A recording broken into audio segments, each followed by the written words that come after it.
104 ભારતીયો જે અમેરિકામાં વસતા હતા, પરંતુ એમની પાસે અમેરિકામાં વસવાના કાયદેસરના પુરાવા નહોતા, એટલે ટ્રમ્પ સરકારે એમની ધરપકડ કરી અને અમેરિકાના વિમાન મારફતે એ લોકોને પરત ભારત મોકલી આપ્યા છે.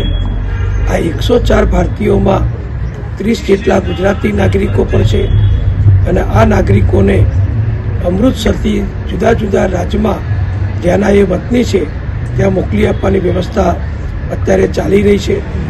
સવારે આ સમાચાર સાંભળતા જ મને આપણા જે ગુજરાતીઓને અમેરિકાથી પરત મોકલ્યા એ બધા માટે સહાનુભૂતિ થઈ.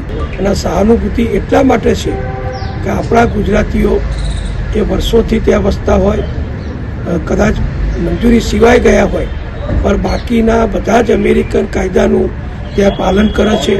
ત્યાં શાંતિથી પોતાનો વ્યવસાય કે પોતાની જોબ કે પોતાનો નાનો મોટો સ્ટોર ચલાવે છે અને અમેરિકન કાયદાને માન આપી અને એ લોકો ત્યાં રહે છે. પરંતુ કમનસીબે એમને પકડીને ભારતમાં પરત મોકલવામાં આવ્યા છે.